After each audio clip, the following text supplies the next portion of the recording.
channel. My name is RJ, your tarot card reader.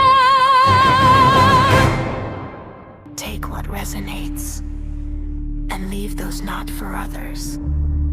Watch on your own risk. Hello my dear! Magandang gabi po sa ating lahat. Welcome po sa ating channel. Welcome po sa ating collective reading, okay? Kung hindi mo naman gabi napapanood or napapakinggan ng ating reading, ikaw po binabati ko na magandang umaga, magandang tanghali at magandang hapon.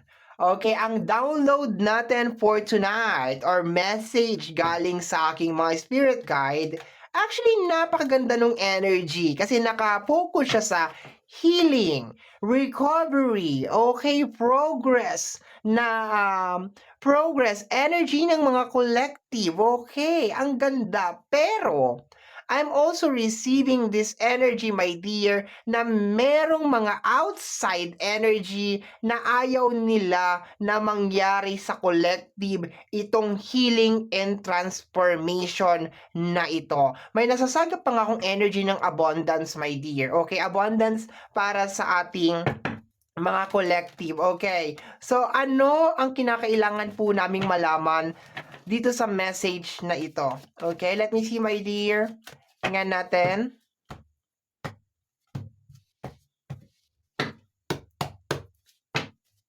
Let me see, my dear. 8 cards in total. Ano pong kinakailangan po namin malaman sa message na ito? Okay, paki-clarify po.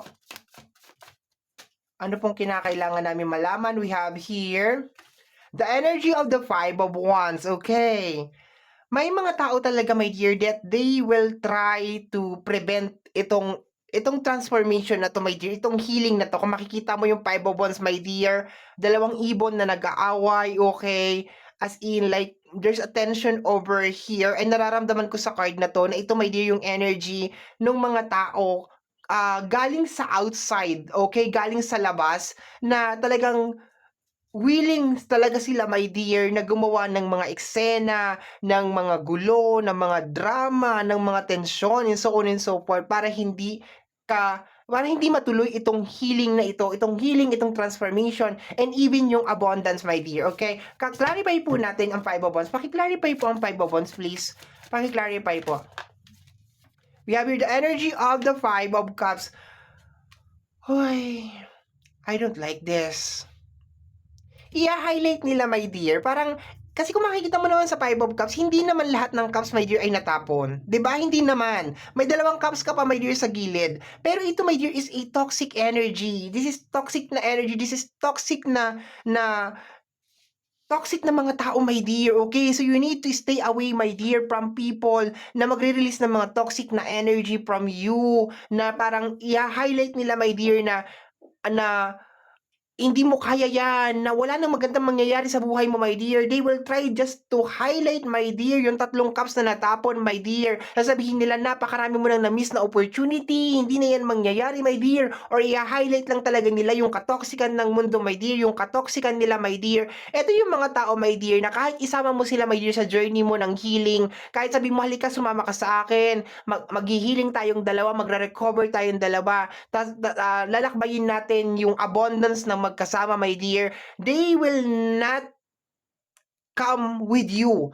Hindi sila, my dear, sasama sa'yo, my dear, kasi ang pinaka-intention, ang pinaka-purpose nila, my dear, is hindi mangyari itong transformation and healing na ito, my dear. Okay, kahit na isama mo sila, my dear, kahit na ang pinaka-intention mo is, like, gusto ko tang isama, gusto ko mag-healing ka rin, gusto ko maging successful ka rin, gusto ko magkaroon ka rin ng mga transformation sa buhay mo, gusto ko tang isama dito sa journey ko na ito, they will not do that. Hindi nila gagawin yun, my dear. Bagkus ang gagawin nila is like, they will create this toxic environment sa you, my dear, as much as possible. Mga conversation na walang kabuluhan, walang kalatoy-latoy, walang kakwenta-kwenta, my dear, okay? Mga acknowledge, mga achievement mo, acknowledge, yes, achievement mo, my dear, mga nagawa mo magaganda, my dear, they will not clap, okay? Alam mo, isa pang nakukuha ko dito, my dear, medyo tricky yung energy nila because, like, kaya ka nilang kausapin, kaya ka nilang pakisamahan, my dear, pero mapapansin mo sa kanila na parang they are not happy. You can actually feel sa kanila, my dear, yung certain na parang sa expression nila, sa action ng mukha nila, na they are not happy and or they are not interested 'pag nagkukuwento ka, yung gano'n para bang may kausap ka pero you are talking to a wall, yung parang gano'n, yung parang hindi sila present, my dear, yung gano'n. Parang ipaparamdam nila sa'yo kahit na napaka-excited mo and then tatakbo ka sa kanila na, "Uy, alam mo ba, nanalo ako ng ganito or meron akong ganito, meron akong opportunity, meron akong blessing, meron akong success."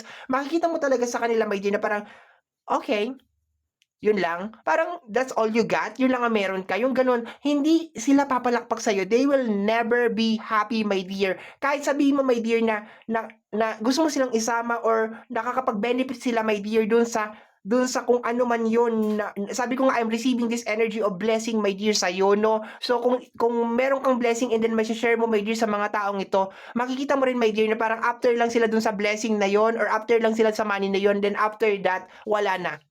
Like they don't care anymore, wala silang pakialam, 'no? Kasi ang pinaka-purpose talaga nila, my dear, is hindi matuloy itong healing, hindi matuloy itong transformation, and if just in case na meron mga blessing, because I can feel talaga na may mga blessing, my dear, lalo na patapos yung taon ng 2026, I can feel na meron mga blessing na parating para sa'yo, may mga changes, may mga transformation, my dear. Susubukan nila, my dear, na i-stop 'to, my dear. We have here the energy of the Three of Cups. Kung makikita mo diyan, this is you. Glass mo 'to and then meron pa, ayan, oh, nakakasalamuha mo 'to, my dear, possible na nakakausap mo. And kung makikita mo, my dear, yung tatlong cups dito sa Five of Cups, so 1, 2, 3, natapon, my dear. So, ang pinaka-agenda nitong energy na 'to, my dear, is talagang i-sabotage talaga, my dear, itong transformation, healing, and lahat ng mga prosperity, my dear, na darating sa'yo, 'no? So, you need to be very, very aware, especially, my dear, sa mga tao talaga na nagdadala talaga ng negative energy, okay, sa personal space mo, okay? Ganyan. At saka sa mga tao na, alam mo yun, talagang dini-drain ka lang talaga ng dini-drain. Basta mag-ingat ka, my dear. Okay? Let me see. Next card pa tayo. We have here the energy of the Three of Sword. Okay. Ayaw nilang makaalis ka diyan sa portal na 'yan, sa sitwasyon na 'yan. Ayaw nilang maka-recover ka from the pain. Tingnan mo si Three of Sword, 'di ba? Nagre-release siya, nagre-recover siya, pinapalaya niya lahat ng galit sa puso niya. Itinataas na lang niya sa ating buong may kapal. Lahat, lahat, lahat, lahat 'yan. Lahat ng mga pain, lahat ng mga struggle, lahat ng mga obstacles, tinataas na lang niya, my dear, sa itaas. Pero, my dear, itong mga tao na to, they will not let you do that. Sasariwain nila ng sasariwain, my dear. Aatakihin ka nila ng aatakihin, my dear, from all corners of your life. Ibo-brought out nila lahat ng trauma mo, my dear, or ikikwento nila, my dear, yung mga past, yung mga energy na nakaraan, yung mga imperfection mo, yung mga flaws mo, sasariwain nila yan, my dear. Yung mga kaaway mo, yung mga tao, my dear, na minsan nakaalitan mo, yung mga tao, my dear, na minsan nagkaroon kayo ng mga problema, they will try to prevent you, my dear, from doing this change and transformation, my dear, sa buhay mo. Actually, kaya ako siguro nare-receive, my dear. Teka lang, yung pusa ko gusto lumabas. I'm back. Ayan, kasi nag-iingaw yung pusa ko sa may pintuan kaya kailangan ko siyang palabasin.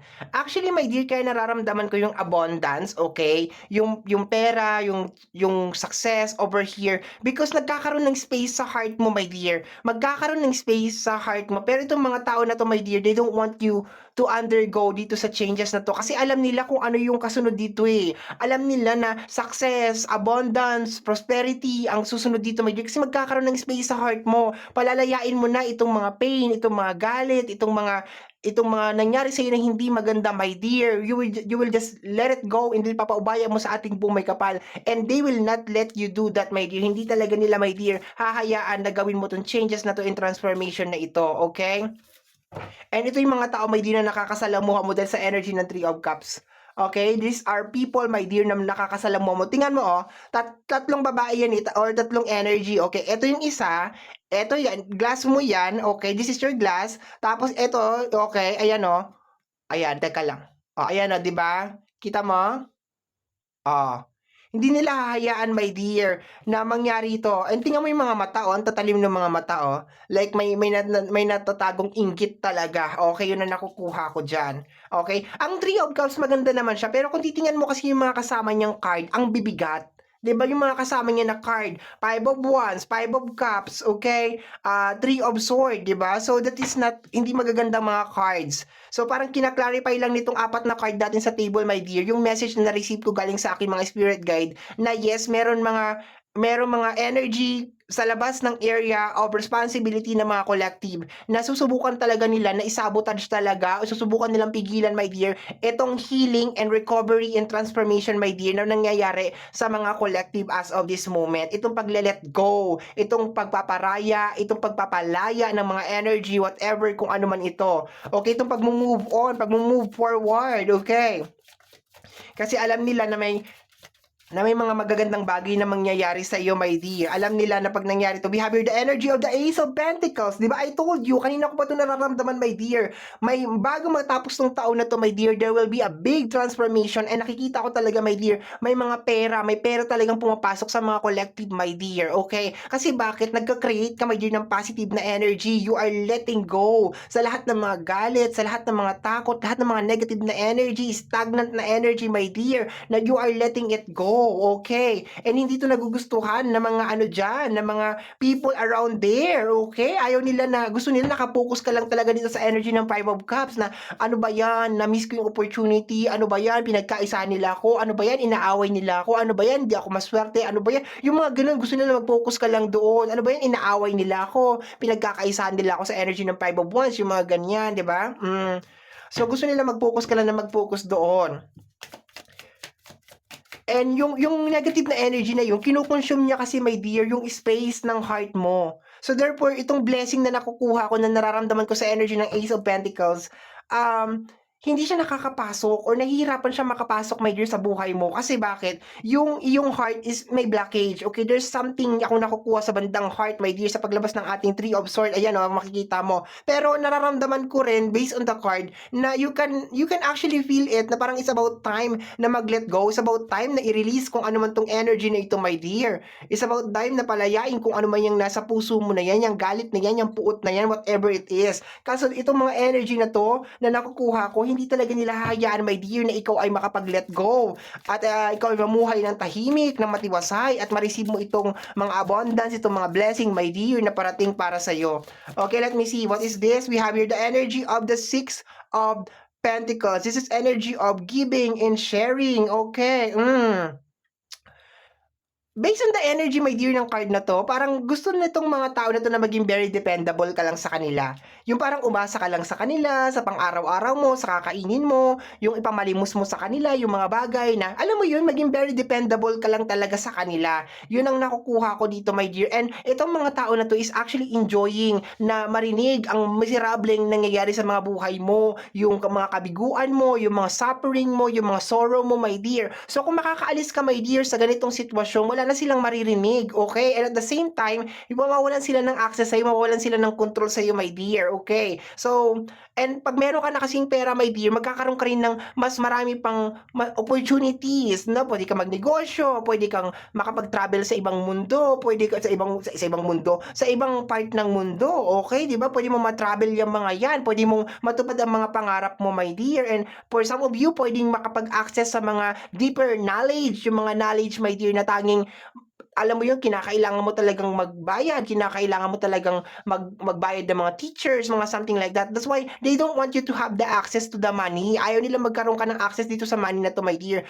Kasi kahit nasabihin natin, my dear, na ang sinasabotage lang naman nila is yung healing mo, yung recovery mo, at saka yung transformation mo, my dear. Pero kung makikita mo, my dear, based dito sa card natin, yung Ace of Pentacles mo, my dear, ang tina-target talaga nila. Okay, yun talaga ang tina-target nila sa'yo. Kasi nakukuha ko, my dear, bago matapos tong taon na to, my dear, talagang may mga pera talaga nagsisipagpasukan. Especially mga around November, okay? Talagang may mga nararamdaman talaga ako, my dear, na mga pera, mga, as in, talagang malalaking pera to, my dear. This is big amount of money talaga for you. Okay, we have here the energy of the Ten of Pentacles. This is more on happy family, my dear, okay? For some of you, very personal din yung atake, my dear, kasi ayaw nito, my dear, na makatulong ka sa pamilya mo. Okay? For some of you, yung galit is very personal, as in like buong pamilya mo damay. Okay? So, yun ang nakukuha ko dito. Ilan na to? 2, 4, 6. Isang card na lang, my dear. We have here the energy of the Seven of Cups. This is energy of illusion. Okay, gusto nila na nabubuhay ka pa rin talaga sa illusion, okay? Kasi my dear, dito sa mangyayari na transformation and changes at saka healing, lahat dito mawawala. Lahat dito mawawala, pati yung mga cravings mo, my dear, sa mga material, yung mga bagay na hindi naman talaga naka-line up sa'yo, yung mga bagay, my dear, na hindi naman talaga naka-line up sa buhay mo, magiging mas practical ka sa buhay, magla-line up, my dear, yung focus mo, magkakaroon ka ng kakaibang energy, magkakaroon ka ng kakaibang determination, yung heart mo magki-clear, yung mga galit dyan, yung mga hinanakit sa pusong, my dear, magki-clear, and at the same time, yung mga fear, yung mga kinakatakutan mo, my dear, magkakaroon ka ng courage, my dear, na harapin, my dear, yun ang nangyayari sa'yo, my dear, yun ang mangyayari sa'yo, my dear, or I can feel na for some of you, nararamdaman na ninyo, my dear, itong transformation na to as of this moment, katapusan ng August, okay? Yes, mga around katapusan ng August, may nararamdaman ninyo yung transformation, changes, kung dati parang mahilig ka sa mga drama, mga tensyon, mga away, mga gulo, ngayon parang you are letting go, my dear, dito sa ganito mga energy, and kung meron mga tao, my dear, na kinaiinisan mo, kinapupuutan mo, pumapasok na yung energy, my dear, na gusto mo na mag-let go, you just want to have a quiet life, gusto mo magkaroon ng tahimik na buhay, peaceful, okay? Pero itong mga energy na to, itong mga tao na to, my dear, hindi nila papayagan, my dear, na mangyari iyon, my dear. Kasi once na mangyari yun, my dear, mawawalan sila ng access at saka mawawalan sila ng control sa'yo. And remember, my dear, ito yung mga tao, my dear, na nakakasalamuha mo, my dear, sa pang-araw-araw at nakakausap mo, okay? Bottom deck of the card is the energy of the Four of Pentacles. This is energy of stuck, okay? Yun ang pinaka-purpose nila, my dear, is may stuck ka, my dear. Kagaya na sinabi ko, my dear, itong mga tao na to is nag-i-enjoy sila na marinig yung mga drama, yung mga hinabis, yung mga suffering, no? Parang music yan, my dear, sa tenga nila. No? Music yan, my dear, pag narinig nila na, ay, si collective naghihirap, si collective walang makain, si collective ganito, ganyan, ganon. Diba? Music yan, my dear, sa tenga nila. Okay, we have here the energy of the Eight of Pentacles. Gusto nila, my dear, na nagtatrabaho ka simula umaga hanggang gabi, nagkakadakuba ka, nag-grind ka, no? Gusto nila nagpapaulit-ulit ka, my dear, sa mga ginagawa mo. Yung ginagawa mo parang walang katapusan. Repeated cycle. For some of you, ayaw nila makapag-retired ka sa trabaho. Gusto nila talaga nakikita ka lang na nag-struggle, nagkakayod ka, labaw ka lang talaga. Ayaw nila na mag-retired ka. Gusto nila talagang nagkakayod-kayod ka rin talaga sa energy ng Eight of Pentacles, okay? And yung mga pangarap mo na, for example, gusto mo magkaroon ng negosyo, gusto mo magkaroon ng bahay, gusto mo makapag-retired, ayaw nila mangyari yan, my dear. They will not allow it, my dear. Pero the universe is actually telling, my dear, na naka-line up ka na, my dear, for change and transformation. Yun nga lang, itong mga taong to, my dear, matatawag mo bang taong ito? Kasi hindi ko matatawag silang tao, my dear, kasi hindi to gawain ng tao, my dear. Gawain ito ng mga tao na, ay, tao nga ba? Hindi sila tao. Sila ay mga alien? Okay. Whatever, okay, alien nga ba? Ano bang maganda tawag sa kanila? Hindi ko alam, 'di ba? Kasi alam mo ang tao kasi, alam mo, 'di ba kaya sinasabi na makatao? Kasi ibig sabihin nun, masaya ka sa kung ano yung nangyayari sa kapwa mo kasi tao ka, tao din siya, 'di ba? So, kung hindi siya masaya at 'di ba, sa mga pagbabago at changes na mangyayari sa buhay mo, so ibig sabihin, hindi siya tao, 'di ba? Yun lang yung akin, my dear. So be aware, my dear, ha, be aware sa mga tao na magdadala ng toxic na energy. Okay, tao pa rin pala sila, go, no? Magdadala ng toxic na energy, my dear, sa personal space. Yung mga tao, my dear, na iba-brought out yung mga nakaraan, okay?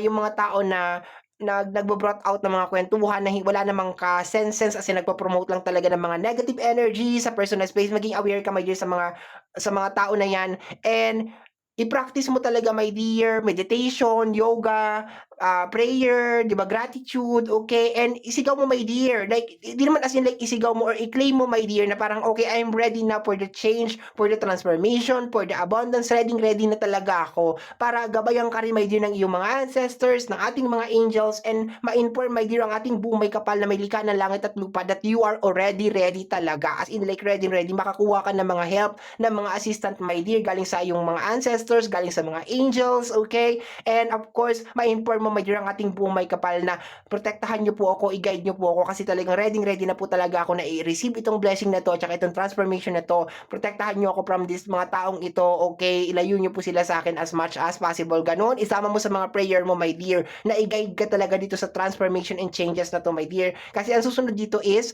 abundance. As in, mga around November, my dear, talagang may mga pera talaga nagsisipagpasukan talaga, my dear. Magugulat ka talaga, my dear, kung gaano kalaki itong mga pera, my dear, napapasok sa'yo, okay? Okay? So, my dear, ito po nasagap namin, no, kasama ng ating mga spirit guide. Ito ang nasagap natin na energy, message, di ba? Kasama ang ating mga spirit guide. Okay? Kagaya po na lagi ko sinasabi, ang tanging hiling at dasal ko lamang po sa ating buong may kapal na mga readings na ginagawa ko ay nakakatulong po sana sa ating lahat. Maraming salamat po. Thank you, my dear. Bye-bye. Salamat po.